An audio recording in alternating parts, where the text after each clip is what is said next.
Cash and its relationship to gold and silver is a fascinating one. Denominated coins like this £10, 10-ounce silver or a £10 note. I know which one I would prefer to have, and it's not the banknote. So the implementation of digital currencies will have a profound impact potentially on coins like these. Will they be revalued? Will they even exist in the world of a central bank digital currency? I'm going to talk about that and much more in today's video and really examine what it means to be a coin, cash, and how we interact with that silver or gold coin.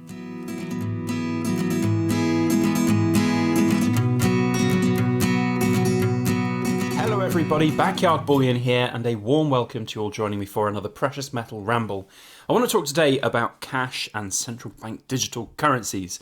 Now, this is not meant to be a kind of political video about their pluses and minuses and whether they're good or not. Cash is important, there's no doubting that, and also we're in this modern world where the world is changing, and one day cash will be no longer. It is an archaic mode of payment of the past, however I still think it's a very important one. But what I'm really interested in is not the fact that cash will one day disappear completely, is how it will fundamentally change the way that we look at and invest in silver and gold, whether that's in bar form or coin form. What will change? This is physical, this is real. And one thing that I love about having some cash in my life at any one particular time is that it is real. It's something that you can see and tangibly have. If the internet breaks down or if banks can't process payment transactions, you've always got cash. Now at the moment, cash is becoming more of this sort of inconvenience for businesses to take. I've noticed so many times in the past where we've had, I go into a shop and I buy something with a £20 note and they have to throw countless numbers of little coins at me because they don't have a lot of cash on hand. And that's becoming more and more common right now, that cash is just becoming less favourable for businesses to transact in. And one day it will disappear completely with the introduction of central bank digital currencies, CBDCs. Now, I don't want this to be kind of a political style video about the pluses and minuses of a CBDC. If you haven't really heard much about them, generally speaking, it'll be centrally managed by government and it'll have a lot of control. They'll be tracking of pretty much every single transaction within the blockchain. It's essentially built on cryptocurrency technology, and anything and everything that you buy will be tracked. So if you go and buy some silver or gold, it'll be tracked. They'll know. Now, there's no much fundamental difference between going and buying some gold and silver from an online dealer with a credit or debit card right now. That's tracked. Everyone will know that there, and that's forensically available if ever there was a situation that was needed to do so from the taxman or from any other authority. There's no difference to that, in my opinion, from a central bank digital currency. But it is important, I think, for other reasons, because silver and gold are this physical, this real thing that you can go and you can take, and if you find the right person, right now it's very difficult, I think, especially here in the UK. It's not very widely used and known, but maybe more so in America. You can go down to various different shops. Local coin shops are usually some of the best, and you can probably pay for things in gold and silver, or at least get an exchange mechanism going with that store credit kind of thing. If you wanted to buy something from that shop, swap out your silver for gold, that kind of thing, it is possible. But it's not necessarily going to be as easy as everybody thinks. Like, if the central bank digital currencies disappear cash, and cash disappears, I'm sure a lot of people would want CBDCs to disappear entirely, but they're not going to. They're going to happen. It would mean that you could then use gold and silver as cash. Well, the fundamental issue there is that not everybody really knows the true value of silver and gold. It's very difficult to get that knowledge out to everybody in the world. There's a lot of skepticism. There's also a lot of people who can't really fathom or afford gold and silver within their own life, which is just part of the world that we're living in. So for us sort of stackers that are looking at this stuff thinking, yeah, do you know what, this is the real thing that we need to keep and hold and have for a long time because of this very reason, you've got to ask yourself, for why? Where is it going to be going? Where's it going to be sold at the other end? Is it going to be traded and bartered? There's going to be very limited circumstances for that, and I think a lot of people are maybe missing out on that silver and gold might be that solution to the central bank digital currency issue. Now, the other thing I want to say is that by eliminating cash from society, you will be essentially putting the Royal Mint, the US Mint, and all the other national government mints that might implement these CBDCs out of a job. And that's, I think, really quite sad. The Royal Mint has been going on for nearly 1,000 years. You see it on all of their little invoices. And to have them go completely will be interesting.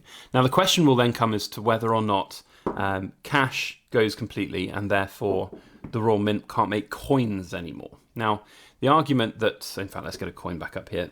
The argument that this here is a legal tender coin has been floated around a lot, and this is a very important one to argue that it's a legal tender coin because it's got a £500 denomination.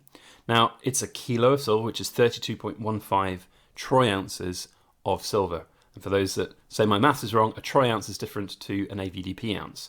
So £500 for 32.15 ounces works out about £15.50. I think it's £15.55 an ounce in spot price. Now, spot price goes below £15.55. You've got more face value on this coin than you do in the raw metal value, which I think is an oversight from the Royal Mint because that's not the greatest ratio. You look at some of their other coins and it's very, this one here is a £5 coin for 2 ounces of silver. So that ratio, very drastically different. So we've got here a 10-ounce coin, which is a £10 coin. Again, that ratio, very low. So the question here is, will these coins be no more? Will these coins even be able to be settled as debt? Like, let's say the central bank digital currencies come in and silver and gold plummet down. Will this even be a coin anymore? Can we still use it? Would we be able to get that £500 in face value out of it? A lot of thought experiments about whether or not you can just go to the Bank of England with this coin and get £500 in cash. Certainly I wouldn't want to because its collector's market value is way above that, and also right now the silver market value is above that as well. But the point here is that central bank digital currencies will spell the end of cash, and that's, in my opinion, not a good thing at all. Coins are great, coins are fantastic, and I've said so many countless times about the wonderful products like the Germania Mint create that they're not coins. I get it wrong all the time, I call them coins, but they're rounds, they're medallions, they're not denominated currency. It says 5 mark here, but that's no actual currency of a particular given country. There is no country of Germania that issues currency of 5 marks.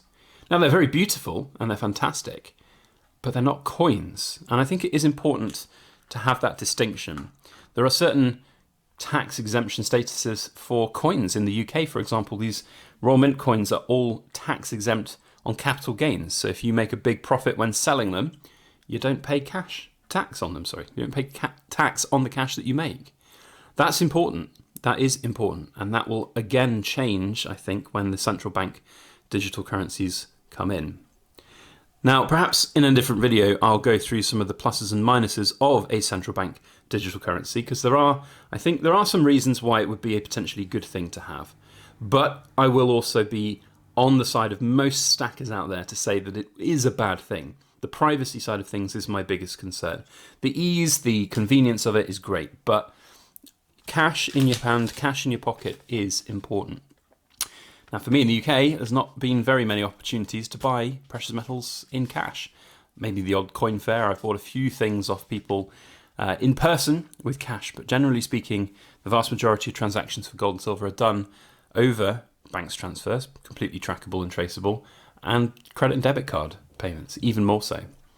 So I do think it is an interesting thought experiment to think that cash will one day end, and how that will affect gold and silver.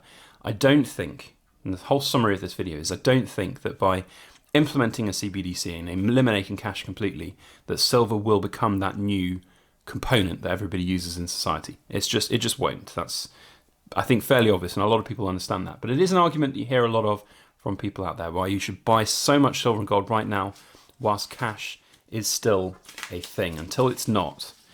The next thing is about whether or not cash will, or the new cash, CBDCs, will essentially mean that they can control the silver and gold market. They can tell you whether or not you're allowed to buy it. I don't think that that will happen. I think that, yes, there's a lot of kind of potential oversight issues from governments with CBDCs and how they might actually implement their will upon the populace, but I don't think that there will be a massive restriction on things like silver and gold. It'll be a restriction on things that are illegal. That's fairly simple. Whether they'll outlaw gold and silver is another question entirely.